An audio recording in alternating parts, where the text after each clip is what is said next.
Hey, this is Brian Steele coming back to you with another video. Today, I want to talk about saving money in the recording studio. We know making records can be a very expensive thing when you're trying to get your music out to the masses, out to Spotify, out to Apple Music, trying to print CDs. All of those things can be very expensive. Now, it is important to remember that all those people that work on your record, the mix engineer, the staff engineer at the studio who's helping track everything, the mastering engineer, these people are all craftsmen. And if they're anything like me, they pour over your music like it's their own. They really want to make it sound the absolute best it can. It's really not a cookie cutter approach where you just throw in some music, the computer churns and spits something else out on the other side. It really is an art form.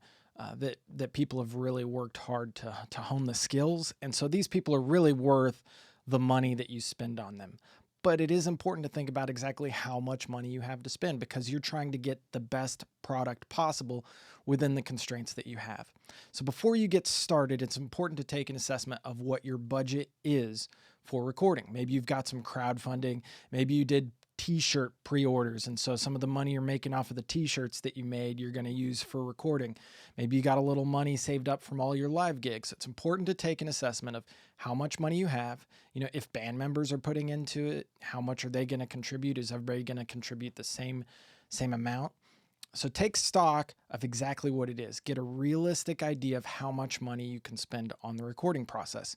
So with that in mind, you've got that information. Now you can go out and get quotes from studios, from mix engineers, from mastering engineers. Start seeing who's available in your area, who's within your price range. Mix engineers you can even hire remotely. So you might go online and be able to search for a mix engineer to work on your stuff. I do a lot of mixing. Some of it's remote, some of it's here local, but some of it I do just completely online.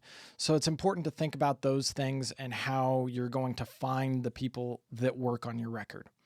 So once you've kind of done those initial steps, you've kind of looked for who might be in your price range. You've looked at how much money you've got to spend. Now it's time to start figuring out how you can actually save the money in the process. So first to consider is only recording the instruments that are absolutely critical within the recording studio. So things that are really hard to get right on your own when you're recording, drums and vocals, or any other really nice acoustic instrument that could be influenced by the room that you're playing in. So I'm thinking like a violin and cello, or an acoustic guitar. Those things can really be heavily influenced by the space that you're performing in, the space that you're playing in. So those are the areas that I would say are most important to actually go into a recording studio that's got the equipment to get you the sound you want. However, there are a few instruments where you can just do it yourself. If you get a relatively inexpensive $150 recording interface, USB recording interface in your laptop, and some software probably comes with that, you can likely record bass guitar, just plug it in direct. Or electric guitar, you could plug it in direct and get the raw signal, or you could get an SM57 for under $100 and use that on your cabinet. Just a little bit of research on Google, you could probably find something that will help you figure out how to get something that sounds really good in that regard.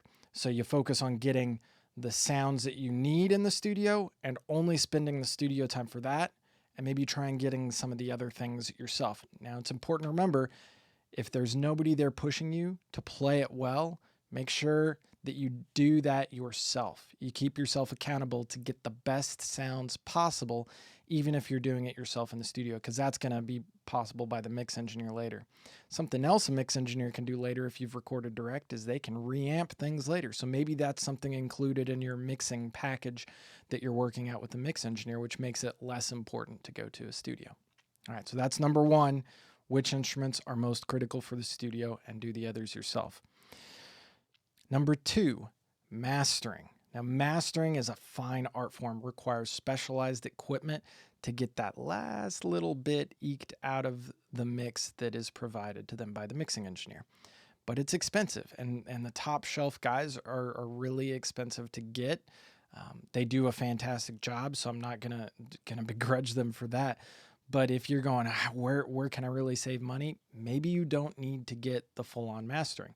Maybe you find a mix engineer who does mixing and mastering. I do mastering myself. I am not going to claim that I'm the best mastering engineer, but I know I can get the volume levels right there where anything that I mix is going to be competitive with whatever else is out on Spotify or the radio or other CDs or an iPod. Does anybody use iPods anymore?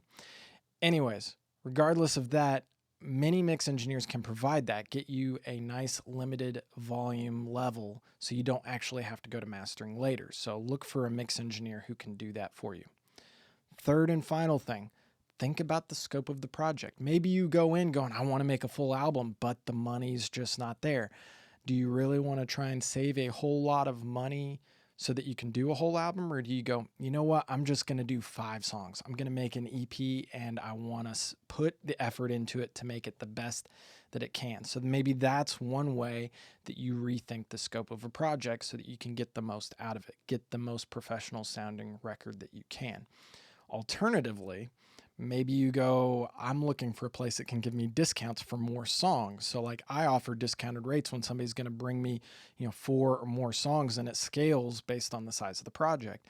So go look at mix engineers, studios, and say, hey, if I'm coming in with this much music, are there any discounted rates for bulk projects like that? So maybe you're thinking about a per song cost and you want to reduce the cost that way. So that is another way you can look at it. Instead of reducing it, maybe you make it a little larger so the per song price comes down. So those are the 3 things that can really help you out as far as trying to save money in the studio. Number 1, only track the instruments that are most important in the studio. Do the others yourself. Number 2, have the mixing engineer do the mastering for you. Just get a simple master with a limiter on it to get it the volume that you need for radio and Spotify.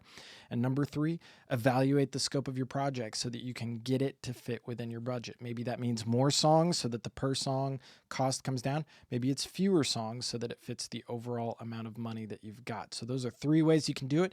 If you found this helpful, please hit the subscribe button below.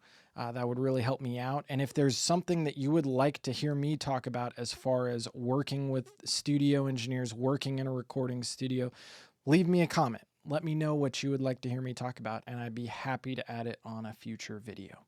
Thanks again. I'll see you next time.